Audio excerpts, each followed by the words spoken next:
You want some great coffee to bring to your coffee hour for after liturgy? Or how about just to drink every morning on your own? When I do drink coffee, this is the only brand I drink, Fox & Sons Coffee. They believe over there, my man Stephen Fox believes that coffee should come with a great story. His began on Saturday mornings with his dad, early breakfasts, good conversation, and a shared cup of coffee that sparked a lifelong passion. Those memories shaped who he is and inspired him to start this company, Fox & Sons Coffee, not just for the love of the coffee itself, but to honor his father and pass something meaningful to his two sons. Now, he's inviting you and me to be part of that legacy. If you guys need gifts, if you just love coffee, and like I said, maybe you just want to bring some to the parish for coffee hour, now is the perfect time to try these handcrafted, family-inspired blends. We've got a code for you, BUCK15 at checkout, BUCK 15 at checkout. Get you 15% off all orders over $35, so you can save big and sip better coffee than you may be used to. This coffee, again, is made with love, roasted with purpose, shared with family. Fox & Sons Coffee, brewed from the heart. This is a Dissident Media production. DissidentMedia.net.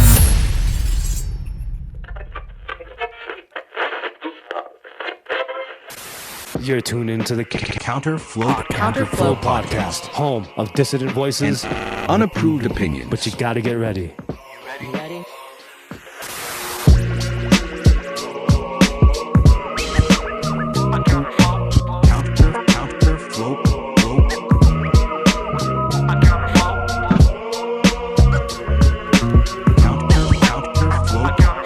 Now here's your host and humble narrator, Buck Johnson.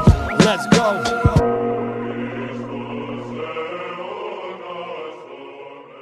What's up, you guys? Welcome back once again. This is the Counterflow Podcast. I am still your host and humble narrator, Buck Johnson, and we are coming to you out of the barbecue capital of the world. Yeah, you heard that right. Lockhart, Texas, where this show we'll be continuing some themes from last week's show with Father John Peck. We called that episode Orthodox Masculinity, Orthodox Femininity. And so this week, I've got Rachel Wilson on, again, to discuss some similar themes. And there's definitely going to be you will find helpful, great perspectives here in this episode with Rachel. I know a lot of you know who she is because I get requests to have her on. Many of you have read her very good book called Occult Feminism, The Secret History of Women's Liberation. And so we get into how did feminism sort of screw up this weird divide between the masculine and the feminine. There's a lot of women that wrote to me after last week's show and said, man, that was insightful. There's so many men that have sort of flipped the roles where they want me to be the masculine role and they want to be taken care of, et cetera, et cetera. I've heard many men write to me and say, women today, it's too much. They want to be the boss, this girl boss thing. They're prideful, whatever. I can't find a wife. There's a lot of distractions, a lot of static, a lot of noise involved. And so I wanted to ask Rachel, not only about the history of feminism, but how it's affected the landscape of marriage, dating, relationships, et cetera, today. So that's why she's here. This is a very good episode. I'm going to tell you before we get to her that I think if you want to describe Rachel from now what I know of her, let's do it in order of importance. Orthodox Christian, wife, mother, and of course, authors in there. But as she even gets into in this episode, that's a neat thing to do. She writes Substack. She appears on podcasts. She often helps her husband, who is really blown up with his podcast, Andrew Wilson, over at The Crucible. She's on there with him a lot. But I think Orthodox Christian, wife, and mother of 5. I know that's what she genuinely finds important in life, those descriptors there. So without further ado, let's get to Rachel right now. It's been way too long. Rachel Wilson, welcome back to the show after, a couple of years. And forgive me for it being so lengthy in between times, but I'm glad to have you back. Well, I'm so glad to be back. I'm so happy that you wanted to have me back on. It has been a while. I think you were one of the first people that I did a podcast with, like right after the Tucker Carlson thing, wasn't it? That could have put you on my radar. And actually, I kind of want to ask you not specifically about the Tucker thing, but I'll let you give an intro really quick. And then I want to go back to that time period and what I sort of knew you for. But I'll let you do an intro first. Whatever you think they will find pertinent. Sure. Well, if you guys don't know me, I'm Rachel Wilson, often known as the formidable wife of the venerable Andrew Wilson. But also known for my book, Occult Feminism, The Secret History of Women's Liberation. And I do a lot of, anti-feminism debates. There we go. Buck's got the book. And just generally always sticking up for motherhood and patriarchy and, real Christian feminine values. And I always say I'm like one of the weirdest people to be talking about that. On the one hand, because I'm very much a tomboy and not the most like dainty feminine. When you think feminine, you're thinking like a dainty girl in a flowery dress who's very graceful, and that's definitely not me at all. So, and on the one hand, it's kind of weird, but on the other hand, I do have 5 kids. I love being a mom. I love homeschooling my kids, and family's the most important thing to me. And it breaks my heart the way that the family has just been destroyed, And so I'm constantly doing everything I can to encourage young women who I really believe that deep down they would be very enthusiastic about motherhood and being a good wife and dedicating their lives to family, church, and community as they have throughout the ages, except for the fact that they are absolutely inundated with feminist propaganda from the time they can crawl. It's in every single aspect of the culture, completely saturated. We're talking 100 years and billions of dollars of feminist propaganda. And it's so saturated that people don't even know. So a lot of what I do is just try to poke holes in the historical narrative, which what most people hear is completely false. It's been totally misconstrued. And I just try to share with people like the true history of the movement, how it got started, why it got started, who funded it, what the reasons were for that, and that you don't have to do that. You don't have to follow the feminist propaganda. You don't have to be a girl boss. You don't have to have a hyphenated last name and 1.3 children and dedicate yourself to some kind of cubicle career, because that's lame and it's not freedom. So right. That's what I'm here doing. That's why I'm on the internet doing this stuff.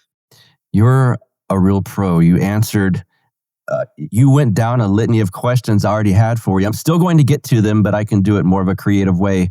And for the record, guys, cubicle life in an office, I don't really know that that's for us either. But that's a whole other topic, and I'm biased.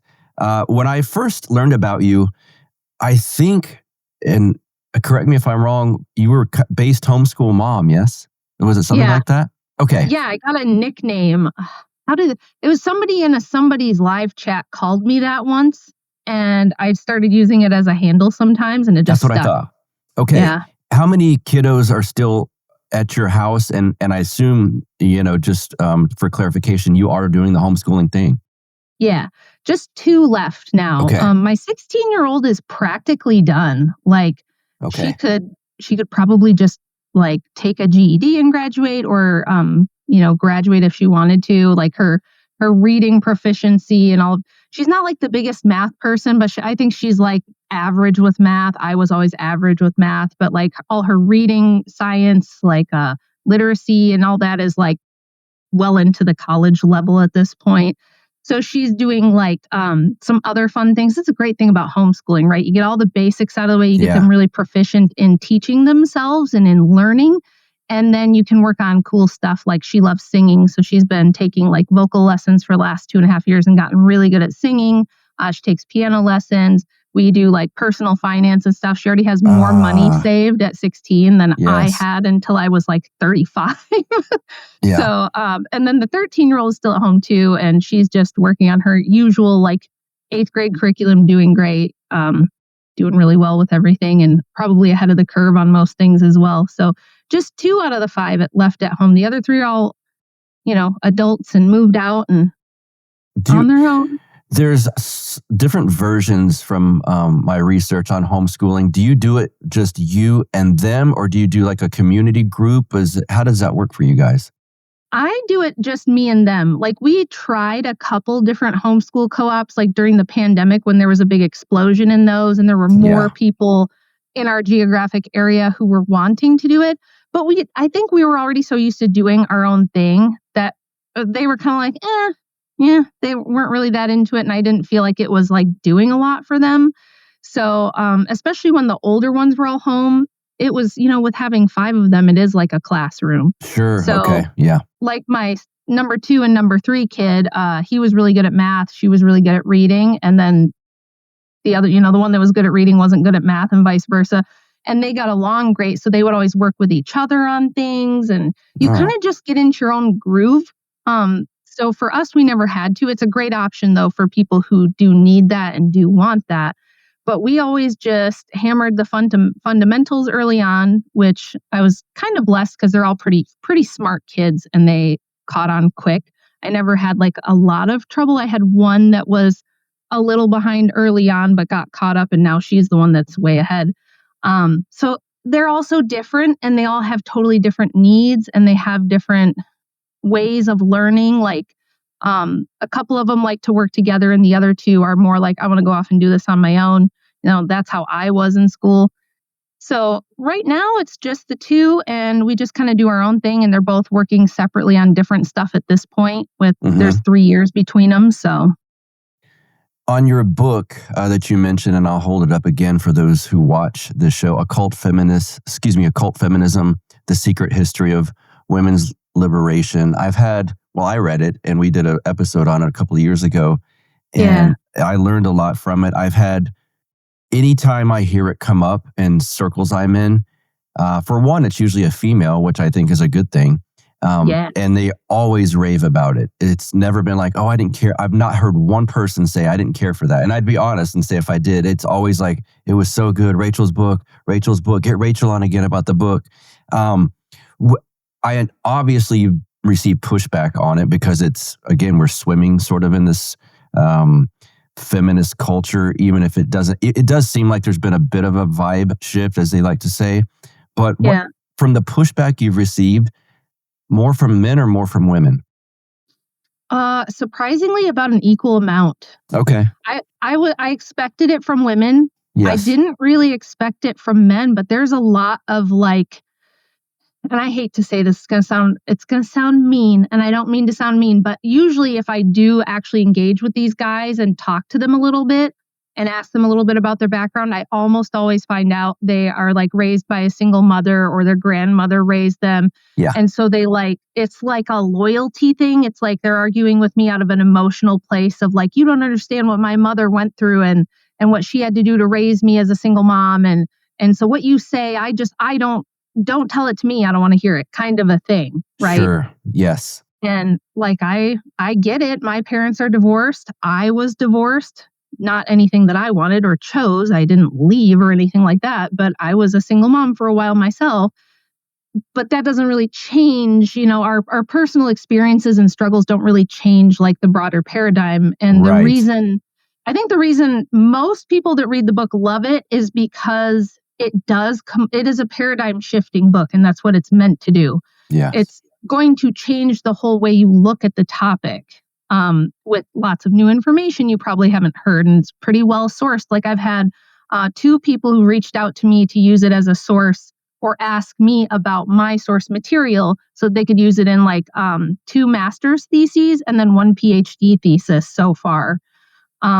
These are people like in major universities who are like, where did you find this? And it's not anything that obscure. That's the wild part. And the reason that that's the case, because people are always like, why did some random lady somewhere, find all this? And I'm supposed to believe that all of these gender studies departments didn't know about it. Well, I'll tell you the reason why. The reason why is because when gender studies as a discipline was created by the Ford Foundation and the Rockefeller family in like 1969, it was developed specifically for the purpose of, pushing feminism forward and achieving the goals of feminism. And so the people who created the discipline and the academics who are in that discipline ever since, they enter the field because they're already sold on that point of view. They're already deeply feminist, right? So they're going to look for sources. They're going to have bias in their own field. They're going to look for things that validate their opinion. They're going to interpret everything through the lens of feminist standpoint theory, which is this idea that there's no objective timeline of history. There's no objective historical events. It depends. You have to look at it from the point of view of the most oppressed person, and that's the truest history. They don't tell you that, though, right? Yes. They're not going to come out day one and tell you that's how we run this place and that's how we do these things.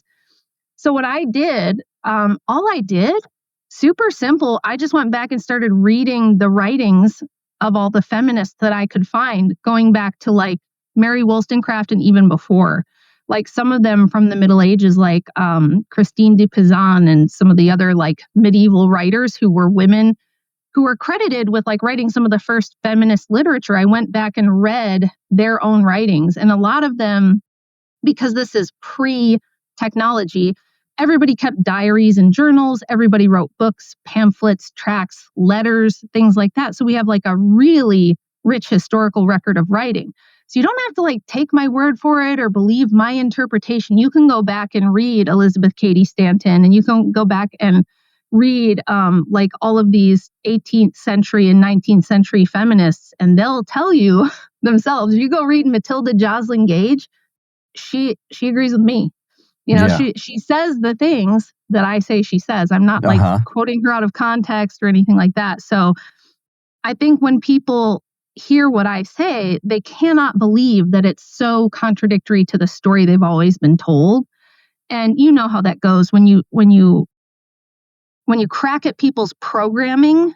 It immediately sets off like a reaction, a knee-jerk reaction of no, that can't be right. There's actually just today a video on Modern Day Debate just dropped. It's me versus 5 male feminists. It's like a light round. A male feminist, my favorite demographic.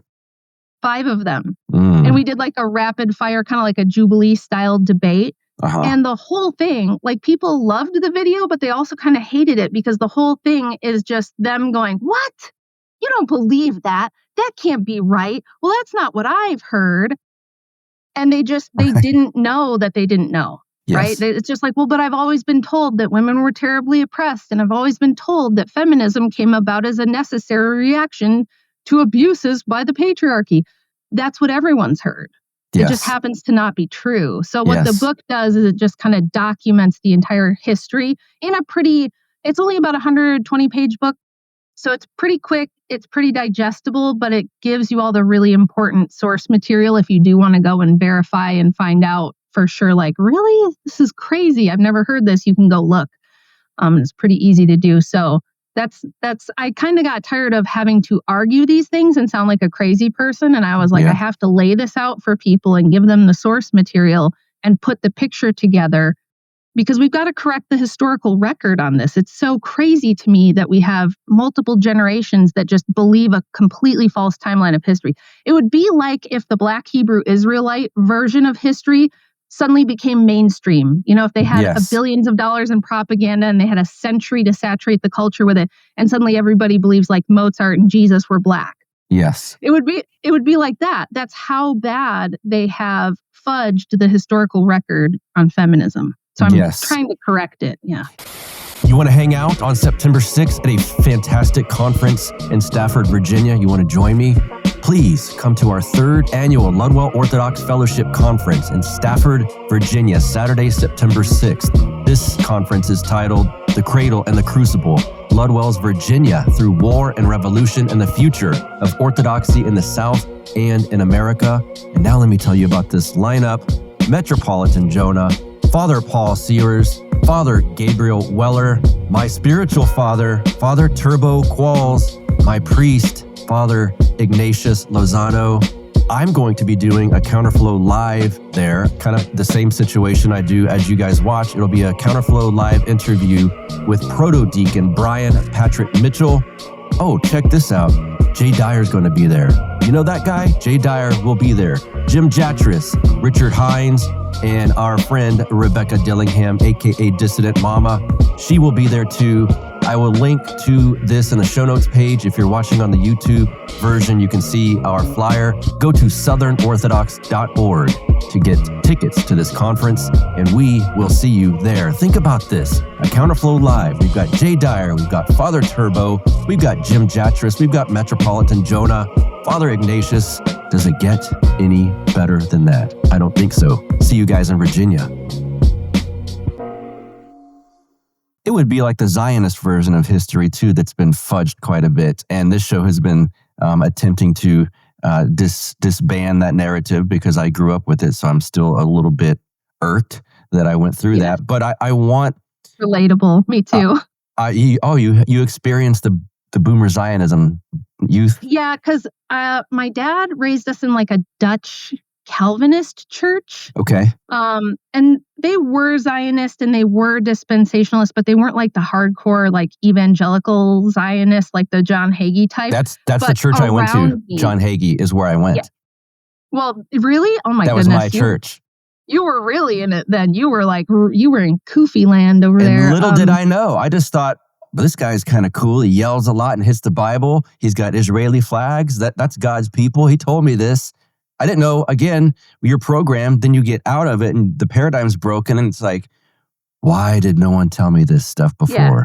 You get whiplash and then you get upset. Like Yes. I was that way with church history as well as women's history. Both of them were like, this would have been great information to have had 20 years ago, which is why I'm trying to put it out there I get letters, emails, DMs from young women all over the world. I mean, like South Africa, Australia, Europe, Canada, America.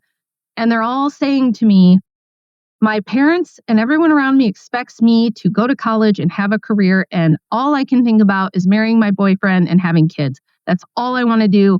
I'm in my last year of dental school, or, another woman that was about to finish a business degree and she's expected to start a business when she gets done, and they have all this college debt to pay back. And they're like, thank you for your work because it gives me a way to articulate and defend my decision, because everyone's going to think I'm crazy. They're going to tell me not to do it.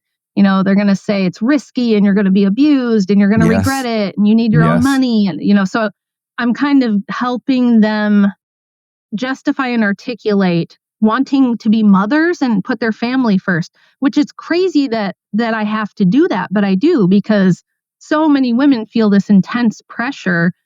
I felt that, I was always told that I was like a loser because I didn't go to college and have a career. I just had a bunch of kids instead. And until, of course, now people don't say that, because now that they're mostly grown and I've written this book and stuff, it's like, oh, she finally did something with her life. And let me tell you, right. As great as the book is, and as happy as I am that it is helping so many people, nothing I ever do is going to compare to having my kids and raising them and I put everything I had into being a mom. I know that I gave it everything I had, and I intend to do the same thing as for being a grandma. Can't wait for grandkids. I'm going to be as involved as they'll let me be and as supportive as I can be.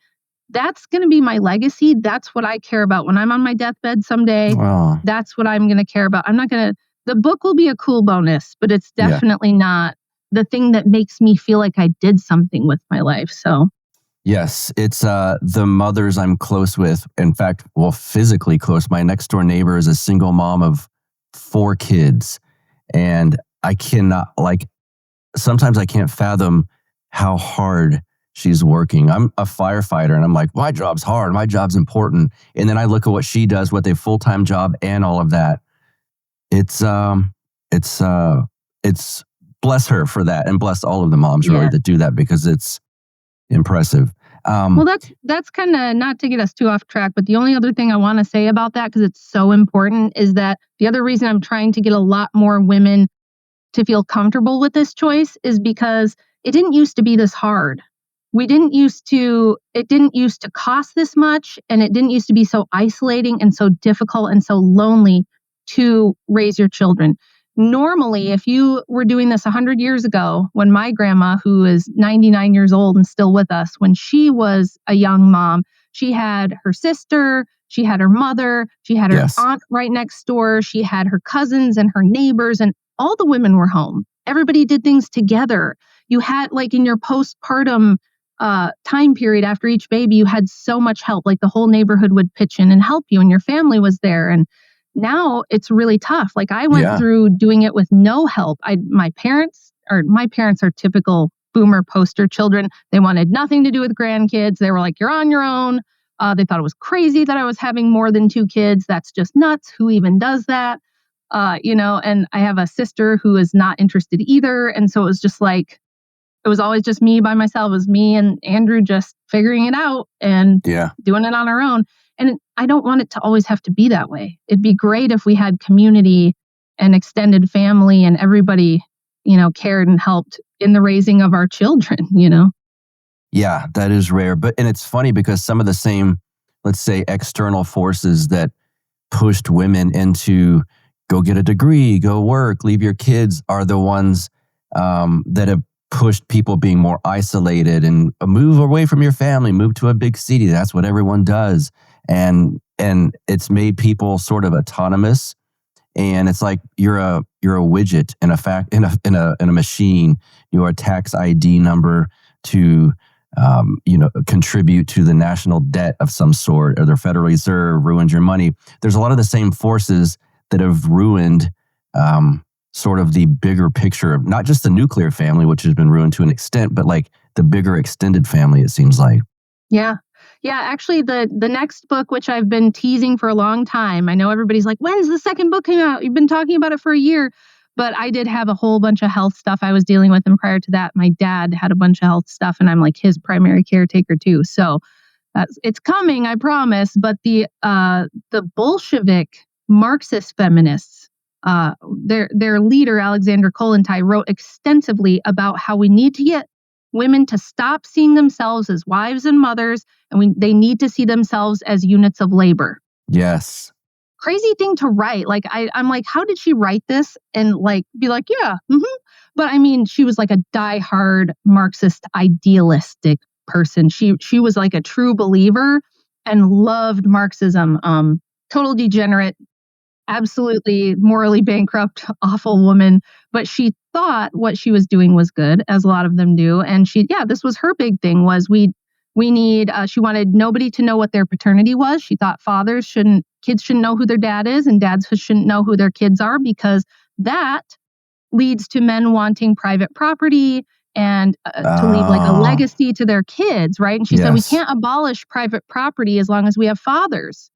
We have to get rid of this patriarchy, and we have to get rid of fathers, and we have to get rid of marriage, because that's what motivates men to leave a legacy and to own property and to start businesses and to be industrious and motivated to achieve things. And we can't have that. Everybody should be working for Lenin, right? Lenin is your daddy. So no one should know who their dads are. So she thought we should have go back to the early pagan full moon orgy days where nobody knew who their dad was, and everybody raised their kids communally. And they tried some of that in Bolshevik Russia. So the second book will go over a lot of that. And if you thought the first book was wild, the second one's going to be even crazier, because they were up to some crazy stuff. There's some pretty historic, significant proof that LBJ basically did the same thing you're talking about to the Black community and bragged about it, and using words I won't use on this podcast. But and that sort of made, I think there's a stat like prior to the 60s and the what was his thing called? The Great Society. I get him and FDR's deals mixed up because they're very similar. But the fatherhood in the Black community was very high, and then boom, it dropped off after LBJ's tenure. And when Andrew talks about that a lot when he does debates and stuff, he'll bring that up a lot because he thinks that it's the fatherlessness aspect that makes the Black community the way it is. More than other things. I wouldn't say he would describe it as a sole cause, but he thinks it's a very underrated I get it. Soul. major part of it. Good job, soul. I get the pun. I'm joking. I actually had a Black guy I'm close with say, no, that's a large part of it. It became a matriarchal society, and matriarchal societies don't work well. No, it's just extreme chaos. It's oddly violent. Matriarchal societies end up being oddly violent because there is no, like, men have a natural hierarchy. There's like a pecking Correct. order. And that's why, like, when you got rid of stuff like bullying, this is another matriarchal thing, right? All the moms swoop in and they go, no more bullying. We're not going to bully. We're not going to be mean.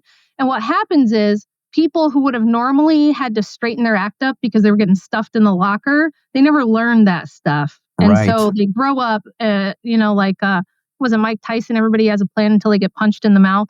Yes. They've never gotten punched in the mouth, and they're used to being able to just say and do things that would normally not be acceptable because the men naturally kind of check each other, right? Like the male hierarchy is very good at policing itself. Women don't have a hierarchy. We don't have that. And when you take us out from under the patriarchy and you liberate us, everything is ruled by emotion. It becomes very chaotic. It becomes very arbitrary, and you get this postmodernist, like, well, there's my truth and there's your truth and all this stuff. And it leads to chaos. And when you have a bunch of boys being raised in an environment of chaos, you're going to get violence. Like, bingo. Well said. How it works. Is there different goals? I've often heard it as first wave feminism, second wave, third wave, etc. Were there different goals among each wave, or is it all kind of a similar dark being underneath it all? Well, I think there are waves, but I think where people mix things up is that they think, oh, it started with good intentions. Yes. And it was a pretty innocent, innocuous thing, and then it got progressively worse with each wave. That's not the case at all. In fact, if you read my book, I think I do a pretty good job of illustrating that first wave might have been the worst. It might have been like the most nefarious. And I don't think it ever got better. It was just like, once they achieved a certain set of goals, they knew they could push for more. So like first wave was stuff like Margaret Sanger and eugenics and Planned Parenthood. It was this huge antinatalist propaganda push. It was this idea of making men into villains, like the danger is that your husband is going to abuse you. It's the abuse of husbands. And a lot of that actually had to do with the temperance movement, the women's Christian temperance movement. Yeah. Which I would argue, I need to write a piece on this or do a debate on it or something, because I have a lot to say about it. But in short, I wouldn't call it a Christian movement really at all. And if you look at the people who were like spearheading the movement and funding it, it was part of the progressive era package of social reforms. We're talking about like really radical Protestants who almost always had a universalist view, a Unitarian view.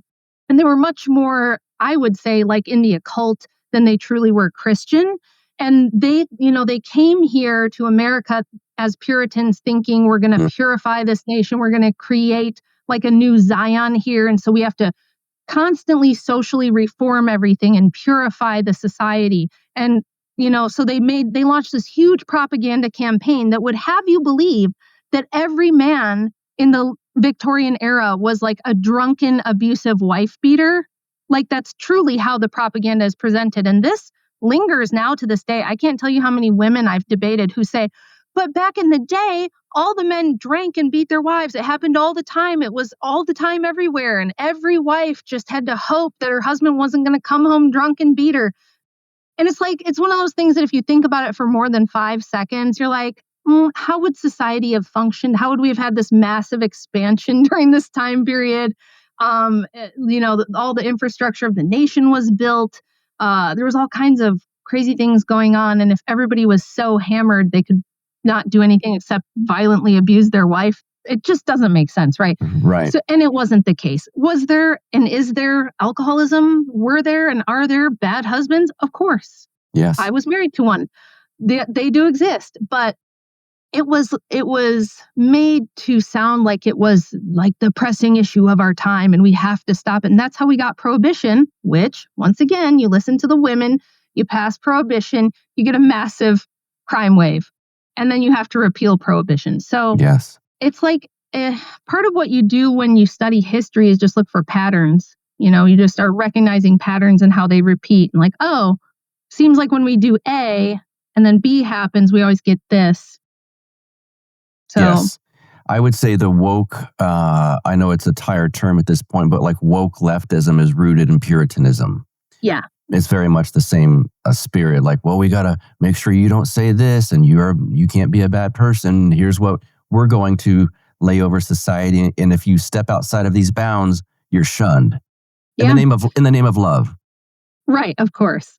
Well, there's a chapter in my book, and David Patrick Harry just did a stream on this as well about the Puritan founding of America and how it really was, they were the woke progressive liberals of their time. Yes. People look back, they think because they saw the Scarlet Letter or something, they had to watch the movie or read the book in 8th grade or something, that Puritan New England was like this ultra conservative, like a Handmaid's Tale thing. And it really wasn't. The people who settled here were like the progressive leftists in a lot of ways. Maybe they were not sexually liberated. I guess that's where you could, although I do detail multiple utopian cults from like the middle 1800s that were extremely sexually liberal, but because they thought it was more Christian, like they twisted it into this new age thing. And they were like, there was some really bizarre stuff going on there too. But mostly they were like radical social reformers. They were the far leftists of their time. They were anti-authoritarian. They were very rebellious. They were, against authority and against hierarchy, which is where we get our libertarian streak in the United States, our anti-authoritarian streak, which, I went through my cringe libertarian phase in my 20s too. Me too. I get it. Yes. But you live and you learn. Yes. Yes. I'm a little bit envious. Just through your 20s, it took me a long time to get out of that phase. It's just this natural rebellious streak. I try to tamper it down. Actually, the church has helped a lot because I've always had a problem with a man telling me what to do.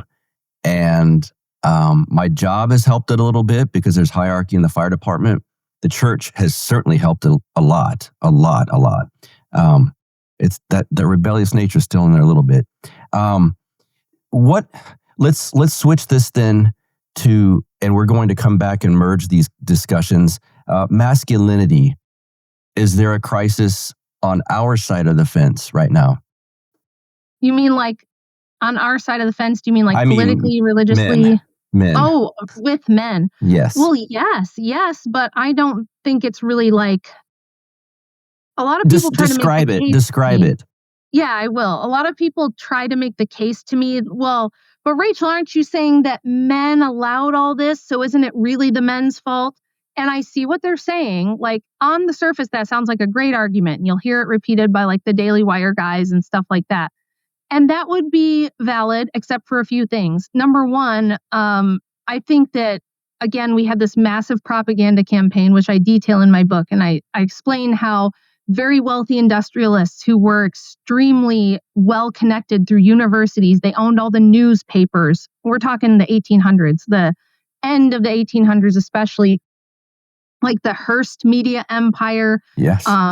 And a lot of the Rockefeller family, the Fords, all of the big, like the Vanderbilts were another huge influence on this. They funded all the universities. They owned all the newspapers. They owned and controlled the media in the way that a lot of people think other groups do now at this time. And they just completely saturated the culture with these ideas. And even though there was a lot of pushback, there was actually far more people who were against, suffrage and women's liberation. They just drowned the voices out and they funded it until they got the 19th Amendment passed. And even then it was deeply unpopular and it took several more decades for women to really start getting on board. And that's why they created women's studies departments and pushed for women to go to college. So I think if you want to just say men allowed it, I don't think that's accurate because it was like they ground them down over the course of about a century. And by the time we get to the 60s, we're in the post-World War II era. There's prosperity everywhere, and the culture is now being saturated with the whole boomer revolution stuff, the music, the movies. People like Jay Dyer have done in-depth analysis on this and how it was all manufactured and engineered and created. And so the young men of that time, our boomer parents that I was just complaining about, my boomer parents got completely, totally programmed with this stuff. Yes. I mean, everything from the Cold War and having to hide under their desk to protect them from a nuclear bomb from the Soviets to like the Beatles and Woodstock. And, my dad was big into the LSD stuff as a teenager and did all the, the Grateful Dead and all the Doors music and everything, got super into all that. And I think in their minds, they really received this message that if you love women, you let them do what they want. And if you love women, you're going to, and of course, here's the other aspect. If you want unattached sex and you don't want to have to marry her, if you want this free love stuff, then you got to let the women, be liberated, man. And it's the loving, good thing to do. And we're all one. And they had it was a huge movement that a lot of people got swept up into. So it wasn't like men just were lazy and not paying attention. They're just as much a victim of the propaganda as the women are. And why wouldn't they be? So there's a masculinity crisis, but it's brought on by all this propaganda convincing people that egalitarianism is the correct, nice, loving Christian thing to do, right? Yeah. And that hierarchy is bad and patriarchy is abusive and men being the head of the household is dangerous. I have a piece on my Substack about that, analyzing the last 45 years of data, proving that husbands are not the threat. Like to women, to children, to anyone. Married men, being the dad is the safest thing for everyone, women, children, everyone. And to the extent that we've destroyed that, we've put women and children and vulnerable people at risk from bad men. So it's a giant inversion. And we were sold this big bill of goods and it sounded great to a lot of people. And so they went with it. Everyone was told that this is how you do it, right? I was told, you were told, our parents, you have to go to college. It's better for the kids if, kids don't want to see their parents fight. So if you fight, you got to get a divorce. My parents totally believed that. Yes. Like my dad was like a great representation of the masculinity crisis as well. He was adopted when he was about 1. So I don't think he got a chance to bond early with a parent. And then his dad died when he was really young, like in his teenage years, right in his formative years. And my grandma's amazing, but she was like a woman of her time. She was born in 1926. She didn't know how to do a lot of things, and my dad had to help her a lot. And I think he got this idea that his job was to make women happy. So my mother, he married her. She's an extremely difficult, very hard to deal with person, a little on the crazy side. She's a Marxist feminist. Wow. Okay. Yeah. And she left him. She had an affair with someone much younger, left him, took me and my sister. And this was 1989. And he didn't know what to do. He was just shell-shocked, had no idea what to do. He ended up getting custody of us because my mother was just so awful that she got herself into a lot of trouble and he ended up getting custody back. Thank God for that. I don't know where my sister and I would be now if he hadn't done that. But he was kind of sold this idea too, right? That happy wife, happy life. And I guess I just have to do what my wife wants and try to work it out. And, he lost everything for it. And it just changed him as a person. I don't think he ever fully got over it. And I think there's so many men now that are raised by single moms. They don't have a dad in the home.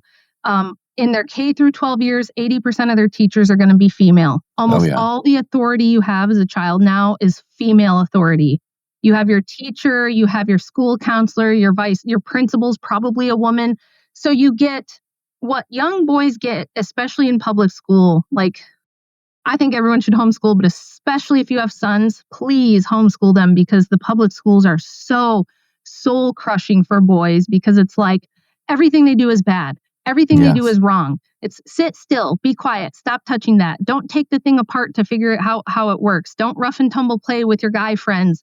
You can play sports, but you have to be sure you don't hurt anybody. If you hurt anybody, you're going to be in big trouble. And, they even you remember when they were changing all the rules of football so the kids wouldn't get hurt anymore. And so it's so extremely feminized and boys are taught from the time they can crawl that you have to try to act like the girls.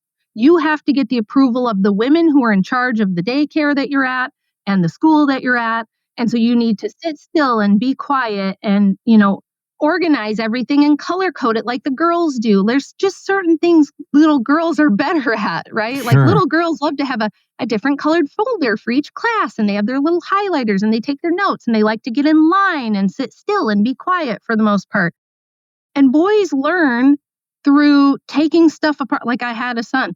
Take things apart, put it back together, break stuff, figure out how it works. They learn hands-on and they need to wrestle with their dad. They need to wrestle and do contact sports with their guy friends because for men, They need to learn where like the boundaries of physicality are. Like, yes.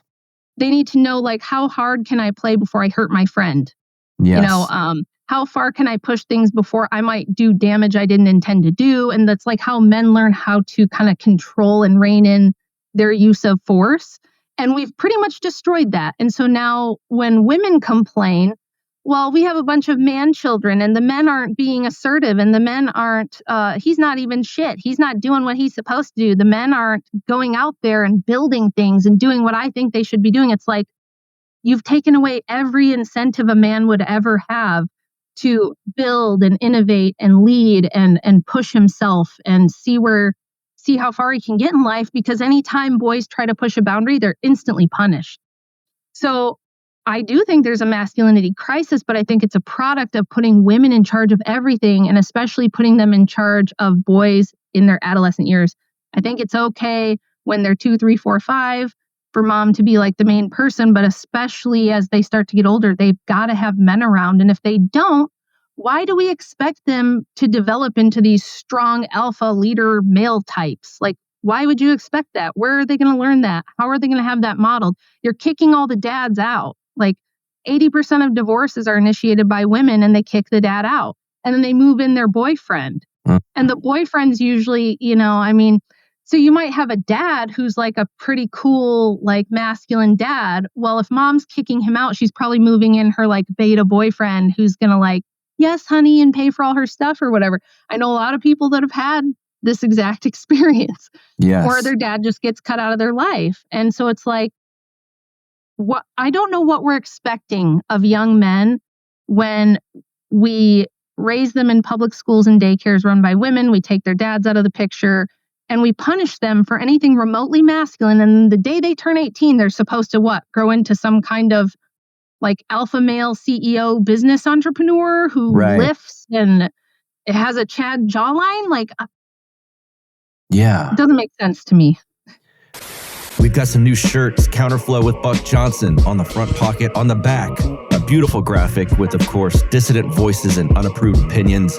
You can see this on the YouTube version of the show. Of course, we're putting the graphic up now. $30 flat fee. $30 gets you the t-shirt. The PayPal address is buck@counterflowpodcast.com. That is my PayPal. You can send $30 that method. Send me your address and the size you want. We have sizes small through 2XL. Again, sizes small through 2XL. Go to PayPal, $30 buck@counterflowpodcast.com.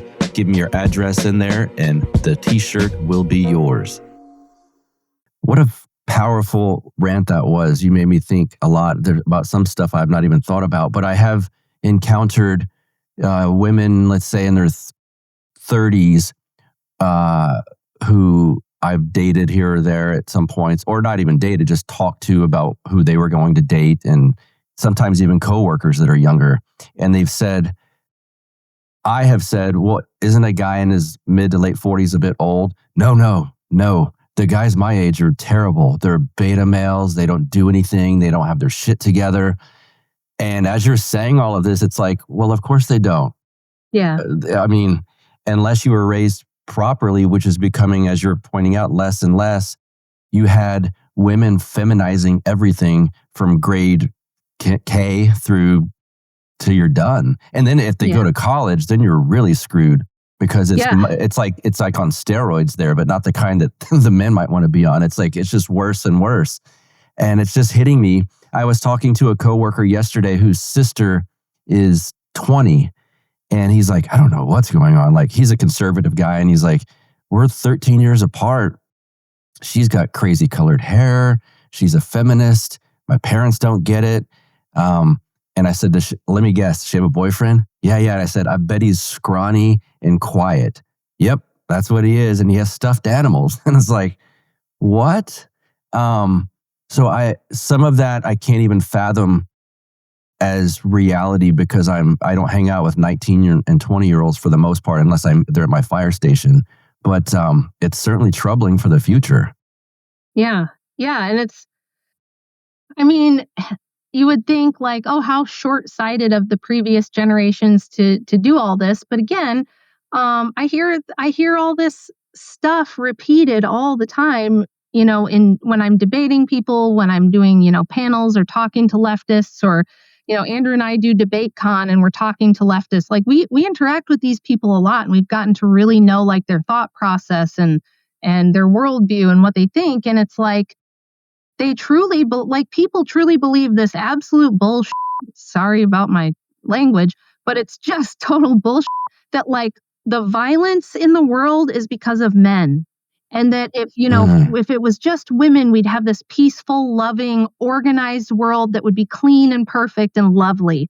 And you might wonder where that came from. And I can tell you exactly where it came from.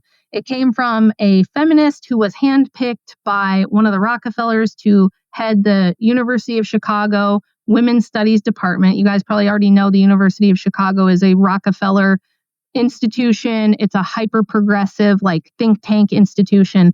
And her name was Sandra Harding, and she's the founder of feminist standpoint theory. And she's also a dedicated vegan and a lesbian and a true man-hater in every sense of the word. And what we had in the 70s, the 60s and 70s, I talk about this in my book too, there was a huge like return to the land, eco-feminist movement that came with things like goddess worship, veganism, vegetarianism.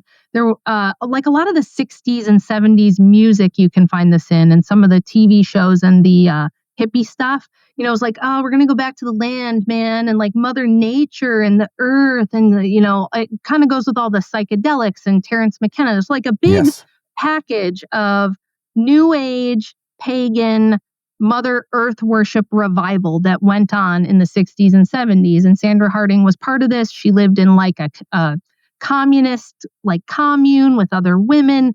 And she developed this theory where she believed that Mother Earth was a woman. So like if there's a God, it's a woman, because women bring life into the world. And all men do is kill each other and start war and death and chaos. So women are the loving, nurturing Mother Earth archetype, and men are like the evil, destructive war pigs, right? And this one, the Vietnam War propaganda fit perfectly with a lot of this stuff, a lot of the hippie weed smoking, like war. Not that I agree with the Vietnam War, I don't. Yes, but It was just like, that was another very propaganda-filled movement that had a lot of money and leftist universities like pushing it.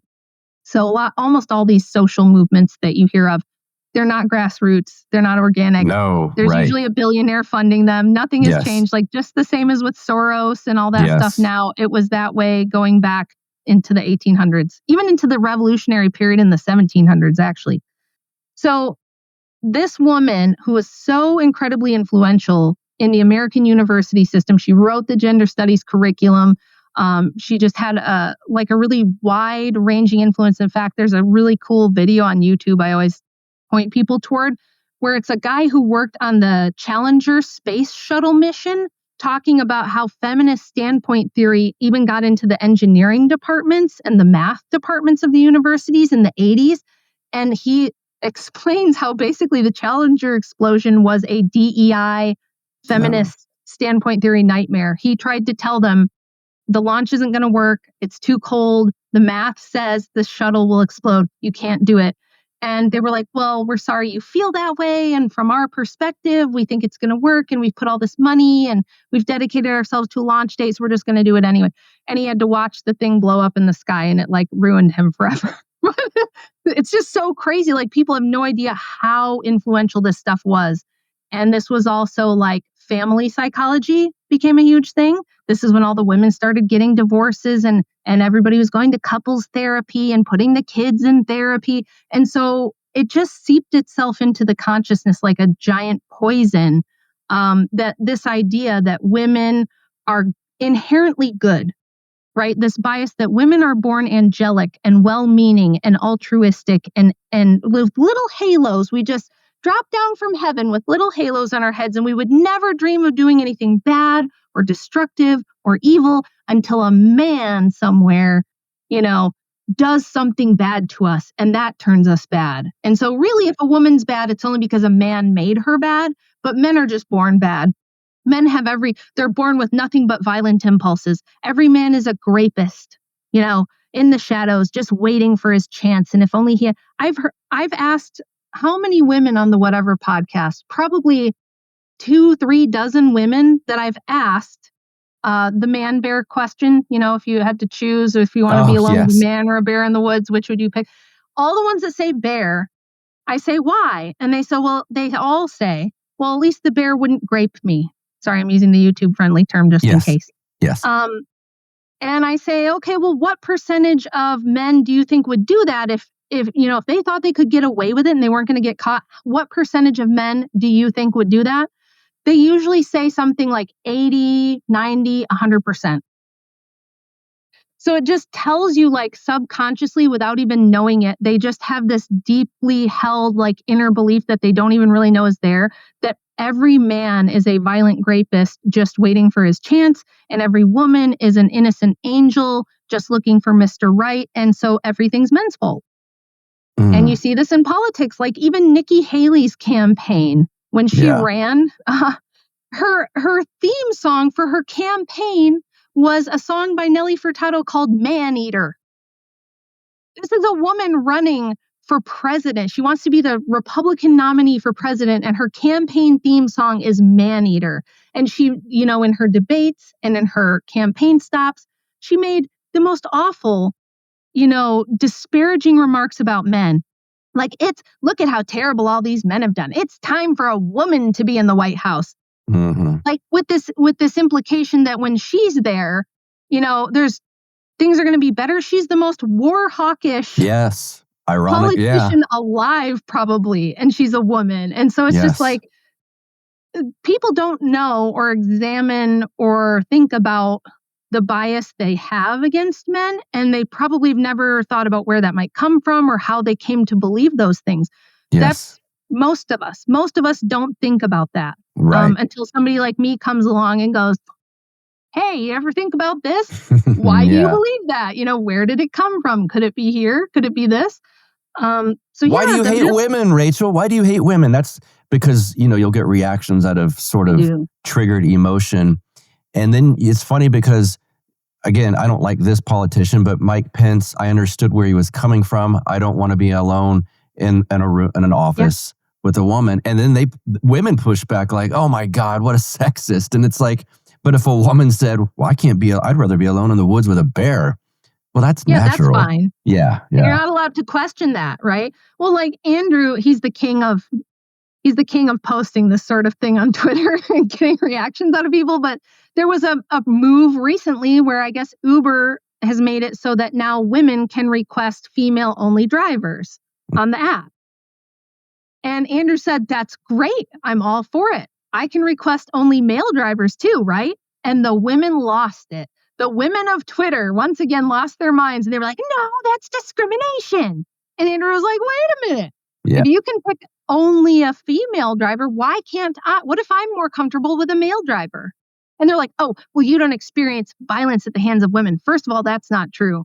In that same Substack piece that I mentioned earlier, I talk about how in juvenile facilities, upwards of 89% of abuse that happens in juvenile facilities at the hands of a person with authority is a woman. Whether it's molestation, whether it's physical violence, whether any type of abuse and violence that happens in juvenile facilities is almost always women. Women are just as violent as men when they are the one in charge, when they have the monopoly on force. So yes, you have more violence from men, usually towards other men, actually. Yes, men are correct. more often a victim of violence from other men than women are. Yes. But men tend to have the monopoly on force, and that's really the only reason. Whenever you have a woman in a situation where she's got the monopoly on force, she's every bit as much, if not more inclined to use and abuse that force as well. And I think that comes partially from women not learning where the boundaries of force are as they grow up. So when you do put them in a position of authority, they don't know where the line is, or they feel more comfortable crossing it. I don't know if you guys follow, but Rollo Tomasi's been keeping track of the number of female teachers who've been caught in sexual escapades with students. I think we're in the 40s for the year. I think we're like 45 teachers that have made the national news for sexual impropriety with kids. So violence is not inherent to men. It's not a male-only problem. Women are not angels, precious little angels who just come down from heaven until a man does something bad. But you have to take a look at the data and really assess the situation to see that, because if you just listen to the noise, you're just going to hear man bad, woman good. You have kids, so I want to ask you this. There's young people that watch this and listen, a lot of young Orthodox men and women. Red flag, if a young Orthodox girl in your parish came to you who's single, let's say she's 24 and she's looking for a husband, red flags you would tell, if she said, Rachel, what are some red flags on a man I should look for? Well, I mean, there are some obvious ones, right? Like a guy who can't control his temper. Okay. I grew up with a whole family that had no control of their temper. Everybody felt like it was totally fine to like scream, yell, throw things, break things. And so when I got a boyfriend who did those things, as long as he apologized after, I thought that was kind of normal. It sounds stupid, right? It sounds stupid now that I'm 45. But when I was 20, my mom did that. My dad did that. My sister did that. I even did that to an extent, but I thought I'm not as bad as the rest of them, right? I don't take it as far as I might throw the remote or something, but I'm not going to, my dad and sister would rip the telephone cord out of the wall on like a weekly basis, fighting over the phone, or, slam a door so hard that the glass in it would break and stuff. It was just like really normal in my house, sadly. My mom's whole side of the family was like that. They're all Irish Catholic alcoholics. And so it was like violence at Thanksgiving was totally normal. And so I thought it wasn't that bad. I was like, oh, it's not that bad. It's just like the usual, temper fits. And then he always apologizes and it's fine. No, it wasn't fine. And it didn't get better. It got worse. So if you're dating a guy and he comes from a background like that and he thinks that's acceptable, that's a red flag. The person who taught me that was not acceptable was Andrew. And it's why if people wonder why I'm so defensive of him publicly, it's because he's absolutely not like that at all. He's got his temper under control at all times. I don't think I've really ever seen him, maybe twice in almost 20 years, truly lose his temper. And even then it was directed at something appropriate. You know what I mean? But he's very much in control of his emotions. And when he met me, I was not. I was the one who would like slam a door or throw something if I got mad. And he was like, do you think that that's just like okay to do? And I was like, I guess not. I guess it's not okay to do. And I was like, how did I never think of that before? It was like a big light bulb moment for me, because he was just like, I don't want to date you if you're like that. It's not my thing. I don't want anything to do with it. Yeah. But that was a good clue that, okay, this is a guy who is like in control of himself and isn't going to put up with that kind of thing, and just has no interest in a relationship where there's things being thrown or, big blow up fights or anything. He's just not going to tolerate it. And I was like, that's actually really cool. And I want to be with someone like that. So I have to be like that. I can't be like some crazy chick or something. Like I said, I wasn't too bad, but I did have a little bit of that and I didn't see it because I grew up with it. So like if you're dating a guy and he has a family that throws things and screams all the time and he thinks that that's normal, probably a red flag. Unless, I think it's different because I was a woman and so I was willing to like take Andrew's lead completely. And if he put his foot down and said, I just won't tolerate that behavior, I was like, I won't do it. And I never did it again. It clicked and I was like, he's right. And I don't want to be that way. I think with men, it's harder though. So would I want my daughter to like work with a guy who had an issue like that? Probably not. I'd probably say move on and find a guy who already has that under control. The other thing would be like the polar opposite, like the really weak-kneed, like agrees to everything you say, capitulates to your every whim, has no boundaries, has no standards. That's going to be equally as bad because a lot of times those kind of guys end up acting out as well. You know, this is Jake Rattlesnake, my friend Jake, calls them the sneaky fuckers. Sorry for the word again. No worries. Because those kind of like male feminist types that want to be your friend. Yep. And they're like, yes, queen, you're amazing. And I love women and women are amazing. they're doing that as a mating strategy, and it's usually because they can't get women any other way. And those guys often have like a lot of resentment under the surface that isn't going to come out until later, and you'll find out if you ever do finally say, if he makes a move and you say, oh no, and you friend zone him, he'll usually respond with like rage or anger, or like he'll freak out. You don't want that kind of guy either. Both of my older daughters each dated a guy that was like that, where they were like, well, he's more my friend, but he seems really nice and I'll give him a shot. And then the very first sign of like, oh, I want to slow down, I don't want to rush into things, the guy would like flip out and lose his mind or something. And I was like, yeah, that's no good. You got to dump him right away. I agree with you on everything you say. You owe me this. Yes. Yeah, basically. Yeah. But I was nice to you when Chad wasn't, and you're not going to let me hit it. That kind of a... Yep. I was at the Pussy Hat March with you. Yes. Yeah. And there's usually like a whole bunch of mental issues going on with a guy like that under the surface that, again, Bingo. You don't owe it to a guy to be his therapist and fix him. Just like men, you do not owe it to a woman, some hot, crazy chick. You don't have to fix her. Stop trying to fix them. Right? Like, you don't have to fix them. If you're dating a girl and, you correct her and she responds well to that, that's a green flag, though, I would say. Okay. So for guys especially and specifically, if you're dating a woman and she's, let's say she wants to wear a short skirt and go out to the club with her friends, and you go, you know what? I really like you and I want to get serious with you. But if I'm going to get serious with you, I don't want you to wear a short skirt to the club with your friends. I don't want you to do that. If you're going to be my girl, I don't want that. If she gives you a bunch of shit about it, a red flag. If she goes, wow, I'm your girl. Okay, well, if I'm your girl, then I don't need to wear a short skirt to the club. I'll wear whatever you want and we'll go to the club. We'll go to the bar. We'll go out to dinner or something instead. Massive green flag. Because you're not going to find a perfect woman in 2025. You're not. Like, good wives are made. They're not born.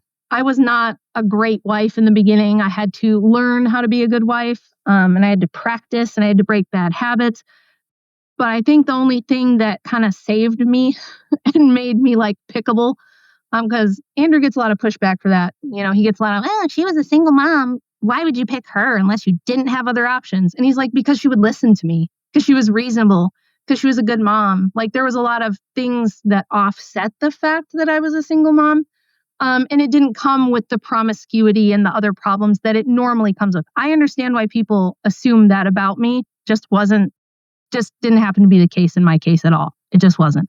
So if you have a girl that will take correction, that's a keeper. Like in 2025, if you're dating a girl and you go, look, here's what I think we should do. And you give her a decent reason and she goes, okay. And she follows your lead, that's a keeper. Like, that's a rare find in this day and age. Most women are going to oppose you literally for the sake of opposing you because they're like programmed to do that. They've been listening to too much Beyonce, Once a month, my supporters of this show and myself and a special guest have a Zoom meeting. It's not recorded. It's not posted. It's just private. It's between you guys, the guest, and myself. I do this because it means a lot for you guys who support me by showing me that this show means a lot to you. I love talking with you. I look at it as like a benefit for people that support the show, but it's really a benefit for me. I get to know you guys and have an off-the-record discussion with our guest. And, sometimes topics you don't want to necessarily have all the ins and outs discussed online, if you know what I mean. So to be in this group, please go to patreon.com/counterflow and donate $5 or more per month. And it gets you in this club. We do it once a month. It's a great time. It's great people. They're all smarter than me. So that's an upgrade from what you're used to. I can tell you that. The guests are always guests that people want to hear from. A lot of you guys will be familiar with many of the guests. Father Turbo's done it. Father Deacon Ananias has done it. David Patrick Carey's done it. My own priest, Father Ignatius, has done it. Father Moses McPherson's done it. It's a very good time, and I think you guys would enjoy it. If you love this content, please go to patreon.com/counterflow, $5 or more per month. Thank you. Yes. Yeah. Or NPR or anything really. It feels like feminism to some extent, and maybe I'm downplaying this, has been a war on women.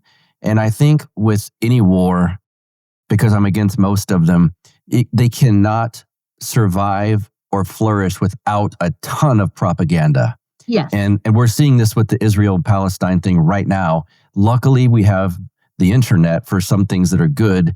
And Israel, they just, even though they won't let reporters in, they can't hide what's going on. And most of the right wing and most of the left wing is opposing it now, unless you're like bought and paid for Zionist or I don't know on the left what boomer they would be evangelicals. doing. It's basically just boomer evangelicals at this point. And so to your point about the feminism thing, it's been mainly propaganda, but unfortunately it's worked very well. And I'm so thankful for people like you who are out here opposing the propaganda with actual facts. That's the thing. Propaganda is easy to break apart when you just show truth. Yes.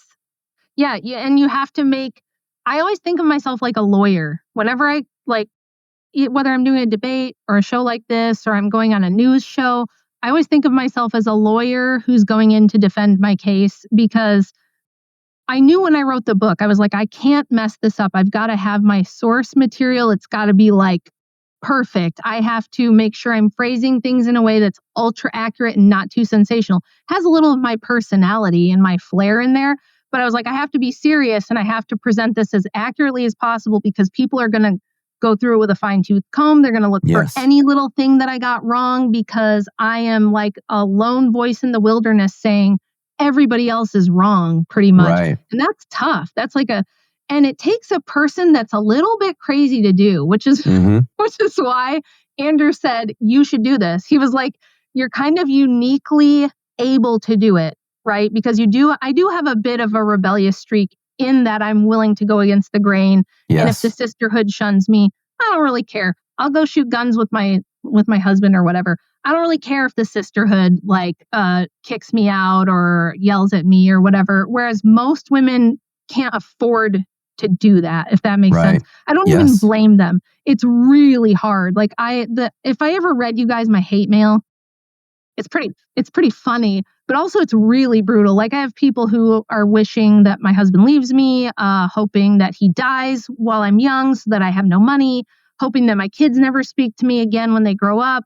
Just awful things that women wish on me. And I understand where it comes from. I know that they think they mean it, but they don't even really mean it. Like if that really happened and they knew me, they'd think it was awful. But it's more like they need someone to scream at. Like they're frustrated and they need somebody to take it out on. So it's me.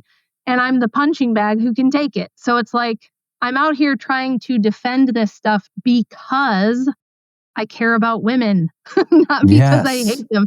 I have 4 daughters. And I started thinking a lot, as you do. When you're getting into your 40s, you start thinking, oh, I'm in the second half of my life now. It's getting real, And like, what legacy am I going to leave? My grandma is one of the most important people in my life. And I've been super lucky to have her, well into her 90s.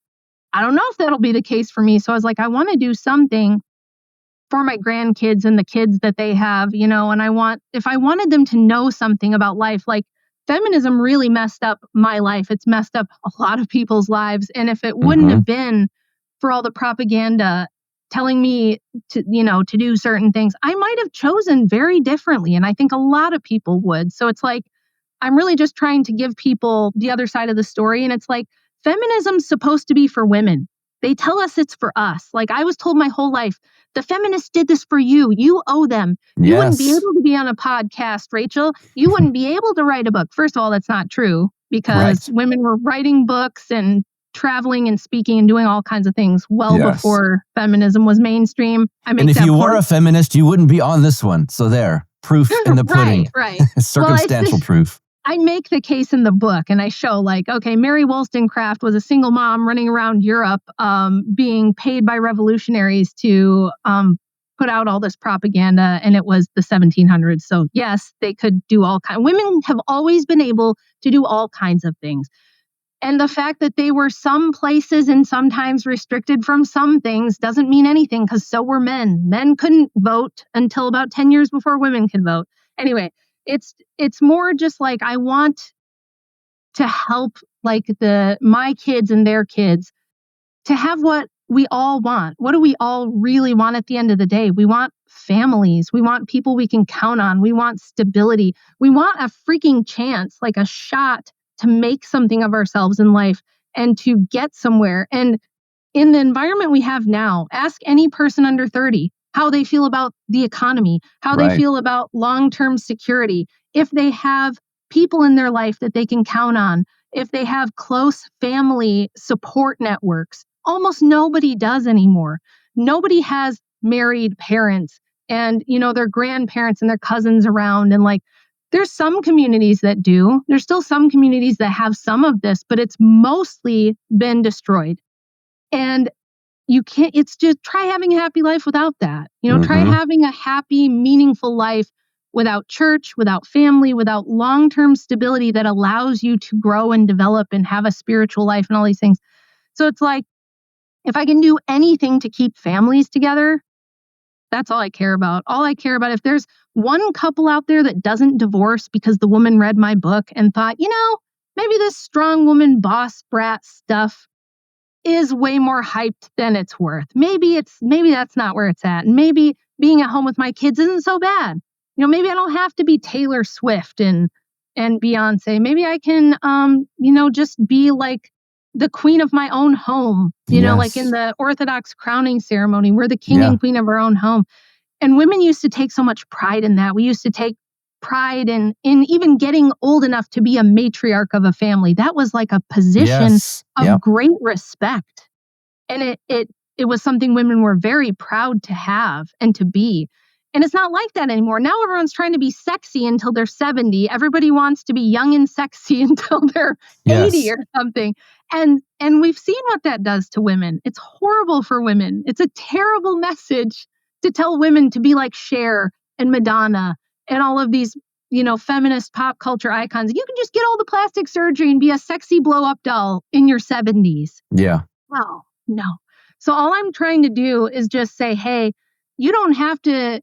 I'm not here in my Victorian outfit with my Little House on the Prairie curls, telling you to make a sourdough starter. Okay, I'm not that kind of person either, and you don't have to be this trad wife character. Yes, you can be a real woman with real interests and goals and hobbies and things that you love to do, and none of that has to mean that you need to oppose your husband or that you can't submit to his authority in the home, or that you have to break up your marriage to find yourself. Like, these are the lies that destroy people's lives. And that's the stuff that I'm trying to target. And it's the things that I'm trying to get women to rethink, because just so many of them, if I've learned anything from 2 years of having to watch the Whatever podcast, I'm sure you guys can feel my pain. It's that these young women, they really believe this stuff. And there's a lot more work to do to cut through all this baloney and get them to think about it. Because usually, if I get them to think about it, like there's been several of those women from that show who've emailed me after. One of them said, after you came on and talked to us, I went in the bathroom and cried. And the next day I went home and I deleted my OnlyFans. Oh, because she has a daughter. And she's like, I don't want my daughter to see that interaction I had with you. Because like any reasonable person is going to agree with you. I didn't, like when you brought these things up, I didn't have anything to say for myself. I didn't know why I was doing these things anymore. So I quit. And she wanted to thank me. Now maybe I should broadcast that more, but so far I haven't, because it's like, I don't think they want me to put that out there and just further embarrass them. I'm not trying to get the dunk. I'm trying to get the win. I'm trying to get the win for them and point them in a different direction, I guess. Yeah. And experiencing good works in privacy and humility is a charitable way to do it. And you don't want people to think, oh, look at her going to brag. She changed someone's mind. That's not very Christian. So well done, though. Goodness. Do you have anything to plug before we get out of here? Everybody should go check out my Substack, because I have some really great articles on there that I wish everybody would read. Probably one of the most important things I've ever done is that it's an article with the 45 years of data proving that husbands are not a danger to everyone. It's got a better title. I can't remember it off the top of my head, but it's rwilson.substack.com. There's also a bunch of other good stuff on there about like suffrage history and a few other things. So it's kind of where I put my like other weird writing that I do on various things that you might find interesting. There's another really good one about where like the trans stuff comes from. Now there's some very dark, nefarious programs behind that I think have really helped to popularize it, if you have the stomach for that. Hey, I lost your mic real quick. Oh, you hit mute. I did. Sorry. There we go. Yeah. If you'd like to go to rwilson.substack.com, I also have a YouTube channel. I haven't done anything with it in like a year. There's still videos there. I'm going to be getting back into it in this fall now that my health is better and I can devote some more time to it. So you go to Rachel Wilson YouTube channel, watch all my past streams that I've done with people like Jamie Hanshaw, David Patrick Harry, Jay Dyer, a bunch of other people on there. Yeah, that's probably and then of course the book, but you already showed everybody the book. Yes, and the Twitter presence. We got to do that too. Yeah, Rach for Patriarchy is my Twitter handle. If people who only know me from there think I'm very mean. It's the nature of the app, I guess, you know. I suspect if they're watching this, they will understand that you're not. Rachel Wilson, thank you for being here once again on Counterflow. Well, thank you so much for having me back. It's a great honor. Thank you. Thank you, Rachel Wilson, for being here on the show. And I hope you guys got a lot out of that. Again, if you don't have that book, go on to Amazon, get it. Occult Feminism, The Secret History of Women's Liberation. Go subscribe to her Substack and follow her on X. It's always an entertaining follow, that I can tell you. As for this show, smash that like button, kids, and subscribe to the YouTube, please, and that helps the algorithm. Share the show with friends, all of that sort of thing. You can follow me on X at BuckRebel, BuckRebel. Order a shirt, will ya? A Counterflow shirt. We've still got some left. If you're a size small, which I didn't think there was many of you, but I think we only have one small left, but we have some in the other sizes. So if you're small, get that in there quick. Next week, we have an old friend returning to the show. He used to have a show with Father Turbo, Qualls. Remember this fella, our friend, Cyprian? Until next week, you guys have a good one.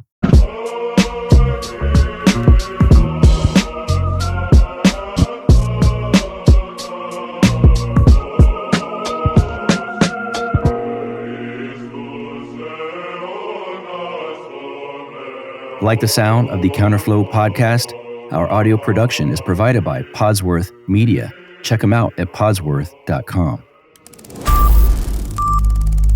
This has been a Dissident Media production. Dissident